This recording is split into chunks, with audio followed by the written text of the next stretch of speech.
Hello friends, I am S P 19। दोस्तों, आज का जो वीडियो है आप लोग के लिए बहुत खास होने वाला है। खास इसलिए होने वाला है क्योंकि आज हम एक खास बुक की पेश कर रहे हैं और इसमें कुल जो है आपके 7 पार्ट में ये वीडियो बनेंगे। और यदि ये बुक आपके पास है तो आपने अध्ययन कर लीजिए, अन्यथा आपके पास बुक नहीं है तो ये वीडियो आपके लिए ही है। प्लीज़ इस वीडियो को मिस मत कीजिएगा क्योंकि इसमें तमाम तरह के जो बेसिक नॉलेज होते हैं वो सारी चीज़ें से बताई गई हैं।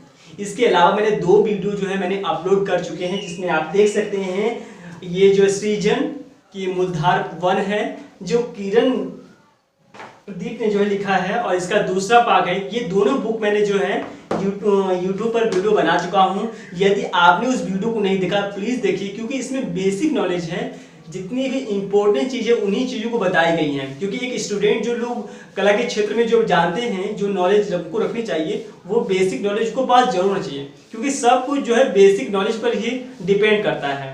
तो आप उसके 2 वीडियो आप उसके जो बहुत विकल्पित प्रश्न हैं आप उसको पढ़ सकते हैं और नोट कर सकते हैं अपनी नोटबुक में। तो प्लीज़ डिस्क्रिप्शन बॉक्स में उसका देख सकते हैं। साथ ही साथ इसके बारे में मैं बताया कि आज आपको सबसे पहले मैं इनके पेंटिंगों के बारे में, इसमें पेंटिंगों कुछ खास पेंटिंगें हैं जो इम्पोर्टेंट हैं और इसको 7 पार्ट में मैं डिवाइड कर रहा हूँ और हर दिन आपको 50-40 प्रश्न आपको मिलेंगे जो बेसिक होंगे, जो आपके एग्जाम के लिए यथार्थ किसी एग्जाम के लिए आप कर रहे हो, सारे एग्जाम के लिए इम्पोर्टेंट हो जो कला के क्षेत्र से ताल्लुक रखते हैं। तो आइए शुरू करते हैं। आज की जो सबसे पेंटिंगों की बात करते हैं तो सबसे पहला पेंटिंग जो है हमारे सामने आ रहा है वो है कंपनी शैली।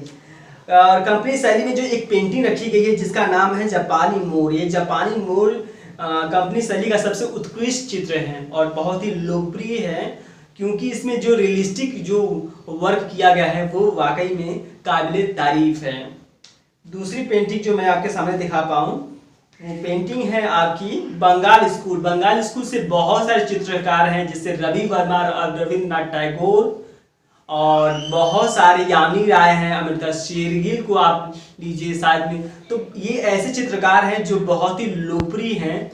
तो उसके रिलेटेड जो है एक लैंडस्केप मिला है जो जिसका नाम है ऊट कामुड का ये जो आप पेंटिंग देख रहे हैं ये बहुत ही इंपॉर्टेंट है कि बैंक डप्पा ने इस पेंटिंग को बनाया है। और इस पेंटिंग की खासियत बात यह है कि इसमें जो भी सीनरी का जो पार्ट्स हैं उस समय का जो कलर्स के टोन्स को इतनी बेहतरीन तरीके से प्रदर्शित किया गया है, इसलिए ये पेंटिंग बहुत ही लोकप्रिय है।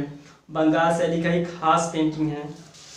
अगली पेंटिंग की बात करूं तो पेंटिंग नंबर जो है बंगाल स्कूल का एक पेंटिंग है जिसने रविंद्रनाथ टैगोर अवनींद्रनाथ टैगोर ने बनाया है इस पेंटिंग का, जिसका नाम भारत पेंटिंग है। वो बहुत ही लोकप्रिय है, वो हमेशा कहीं ना कहीं पूछा जाता है यदि आप क्लास नीचे की भी हो फिर भी। तो ये की पेंटिंग है जो है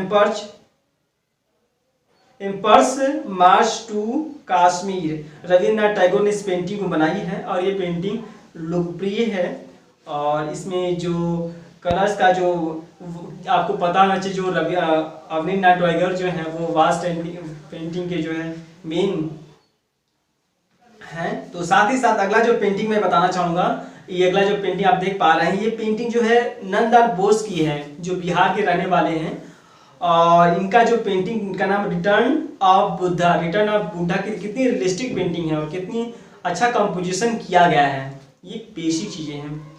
और देखो मित्र, पेंटिंगें इसीलिए लोकप्रिय होती हैं क्योंकि उसमें बहुत सारे जो भाव होते हैं ना वो आपको प्रभावित करते हैं।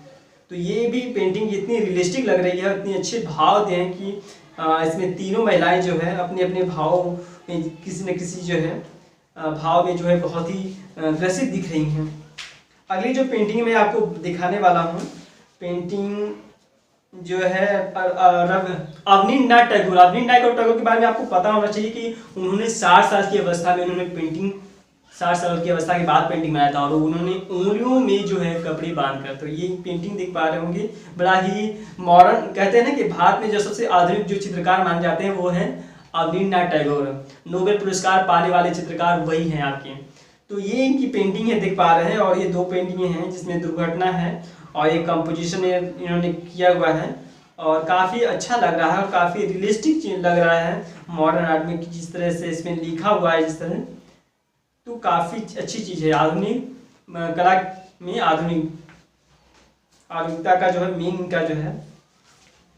अगला जो मैं रविन्द्रनाथ टैगोर की ही पेंटिंग है, आप देख पा रहे हैं। ये भी पेंटिंग बहुत ही लोकप्रिय है इनकी जो है। और इस पेंटिंग जो है बहुत अच्छा बनाई, जिसमें प्रेरणा और अभिव्यक्ति को इसमें दिखाया गया है। आप देख सकते हैं कि कितनी प्यारी पेंटिंग बनी हुई है। ये भी एक लोकप्रिय चित्र है। बहुत सारे उन्होंने फेस को, बहुत सारे मुर्गों को अलग अलग तरीके से जो है, या बालों को अलग विभिन्न आधुनिक तरीके में उन्होंने बनाया है और यह बेहतर है। अगला जो आपको पता होना चाहिए कि अमृता शेरगिल की ये पेंटिंग देख रहे हैं। अमृता शेरगिल ने गरीबों पर विशेष ध्यान दिया। जिस समय का उसमें स्वतंत्रता के लिए काफ़ी जिस समय चीज़ें लड़ी जाती थी, जिस समय गरीबों पर जो अंग्रेजों का जो उसका प्रभाव था, तो उस समय की जो परिस्थितियों को देखकर जो है अमृता शेरगिल ने जो है महिलाओं पर, जो गरीबी जो व्यक्ति हैं, उनकी महिलाएं हैं, उन पर विशेष ध्यान दिया और उनमें अधिकतर पेंटिंग उन्होंने किया है महिलाओं पर ही जो है। तो ग्रामीण इलाकों की उनकी पेंटिंग अधिकतर देखने को मिलती है। और कहीं उम्र में उनकी जो है डेड हो चुकी थी और उनकी जो शादी हुई थी किसी डॉक्टर के साथ हुई थी। और वे आप इनके बारे में पढ़ सकते हैं क्योंकि एक बहुत ही अच्छी चीज़ है। साथ ही ये जो पेंटिंग देख रहे हैं उनका नाम है पर्वतीय महिलाएं जो है, अमृता शेरगिल। अगली पेंटिंग में जो दिखाने वाला हूँ ये एक विचित्र है, जिसका कलाकार की वाणी में जो है आदित्य से अधुना। तो ये जो जिस तरह से इसकी कलाकृतियाँ हुई, जो सरल रेखाओं के माध्यम से जिस तरह से आकृति बनाई गई हैं, ये बहुत ही अच्छी कलाकृतियाँ हैं। जिसमें नारियल बेचने वाली श्री जो पेंटर हैं जो हैं श्री निवासुलु इसके जो है चित्रकार हैं। ये जो पेंटिंग आपने जो देखा है मित्र, ये पहला पार्ट जो है संपन्न होता है और ये पेंटिंग जो है बहुत ही लोकप्रिय है। ये सारी पेंटिंगें जो हैं आप लोगों के बारे में जानना चाहिए। देखो बहुत सारी ऐसी पेंटिंगें हैं, जैसे आपके रवि वर्मा जी हैं, उनकी पेंटिंगों को जरूर जानिए। और साथ ही साथ जो है आपके मैंने बताऊं कि क्षितिज नारायण मजूमदार हैं आपके, और आपके मूर्तिकार जो आपके हैं उनकी चित्र, मतलब जो बेसिक जो चित्रकार हैं उनके बारे में, एम हुसैन की कलाकृतियों को आप देखिए। तो ये सारे जो चित्रकार हैं बंगाल शैली के जितने भी चित्रकार, जो इम्पोर्टेंट चित्रकार हैं, उनको जरूर अध्ययन करिए। साथ ही साथ जितनी भी मॉडर्न आर्टिस्ट जो हैं उनको जरूर अध्ययन करिए, क्योंकि उनकी बहुत सारी कलाकृतियाँ आज के युग के लिए बहुत ज़्यादा जो है योगदान दे रही हैं और आगे उन्हीं के बदौलत से आज जो चित्रकार हैं वो अच्छा काम करने का प्रयास कर रहे हैं, क्योंकि वो एक नई टेक्निक जो है अपना लेते थे। तो आप लोगों से भी यही रिकमेंड किया जाता है, आप लोगों से भी यही उम्मीद रखी जाती है कि आप लोग भी जो पेंटिंग बनाते हो ना, तो स्पेशल अलग तरीका चलाओ जो आपका खुद का हो, जो कोई दूसरा कॉपी नहीं कर सके। क्योंकि हर लोगों का अलग अलग स्टाइल होता है या फिर अलग अलग थीम होता है, और थीम डिफरेंट होता है। वो कॉपी नहीं करते हैं, वो अलग दिखाते हैं और बेहतर दिखाते हैं। देखो कलाकृतियाँ, पेंटिंग जो ऐसी चीज़ होती है, बनाओ तो दिल खिले, मन हिले। अक्सर क्या होता है कि हम कोई भी पेंटिंग यदि तैयार कर रहे होते हैं तो कोई चार बंदा हमसे कहते हैं कि कैसा बनाया है, तो वो क्या हो जाते हैं, वो दुष्प्रभावित हो जाते हैं उससे, मतलब उनको बेहतर नहीं लगता वो, तो वो अगला पेंटिंग बनाने के लिए उत्सुक नहीं होते हैं। तो देखो आप जो है परेशान मत हो। ऐसे जैसे पिकासो की बात करें, ऐसे और आपके ये रविन्द्रनाथ टैगोर, या ऐसे इनकी पेंटिंगों को उन्होंने बहुत लोगों ने जो है बुराई की, लेकिन इन्होंने उस कलाकृतियों को जिस तरह से बनाया था उस समय, और आज के लोग बहुत महत्व देते हैं। क्यों? क्योंकि बहुत सारी चीज़ें ऐसी होती हैं कि लोग उस समय नहीं समझ पाते, लेकिन समय बीतने के बाद समझ आती है कि इसका महत्व क्या है। ऐसी बहुत सारी चीज़ें हैं उदाहरण के लिए जो आप समझ सकते हैं। तो मैं आपसे ये जरूर रिक्वेस्ट कर सकता हूँ कि आप लोग डेली पेंटिंग जरूर बनाया करें और अपनी यूनिक बेस, अपनी यूनिक थीम जो है जरूर रखें। क्योंकि देखो यदि आपको कोई आगे नहीं नजर आ रहा तो कोई बात नहीं, ऐसे ही कुछ बनाओ, लेकिन बनाओ जरूर। एक आदत बनाओ कि पर डे मुझे एक पेंटिंग बनानी है, कुछ भी, चाहे आप आधा घंटा दो, चाहे आप 10 मिनट दो, चाहे आपको लाइन ही खींच, डेली जरूर काम करना है। देखो एक अच्छा चित्रकार वही है जो डेली काम करे, नहीं तो सोच लो भूल जाओ। क्योंकि बहुत लोग तो इस मानसिकता के साथ आगे बढ़ने की कोशिश कर रहे हैं कि उन्हें बहुत सारे पैसे मिल जाते हैं, क्योंकि बहुत सारे चित्रकारों ने, बहुत सारे लोगों ने जो है, आपके यूट्यूबरों ने जो भी ये बहुत करोड़ों करोड़ों रुपए की जो है पेंटिंग भी जाती है, ऐसे नहीं बिकती हैं, बशर्ते उस पर काम करना पड़ता है। डेली स्केच कीजिए। हमारे डेली स्केच कहने से आपको काम नहीं होगा, आप एक मिसाल अपनी आदत बनाइए, स्केच करने की आदत बनाइए, क्योंकि आदत आज नहीं बनेगी ना तो कल भी नहीं बन पाएगी, क्योंकि आज की आदत आज बनी रहेगी और उतनी मजबूत होती चली जाएगी। तो आदत को मजबूत करिए, डेली स्केच कीजिए, डेली पेंटिंग बनाइए, डेली अपने घर के सदस्यों के पोर्ट्रेट बनाइए, या अगल बगल जो मित्र हैं उनके पोर्ट्रेट बनाकर उनको प्रभावित कीजिए, उनकी लोगों में अपना जो है क्राइटेरिया बनाइए।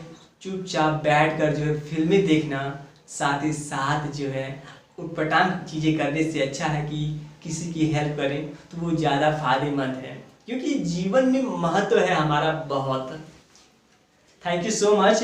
अगले पार्ट्स में हम आते हैं बहुविकल्पी प्रश्न, जो 40 क्वेश्चन होंगे, जो बहुत इंपॉर्टेंट होंगे।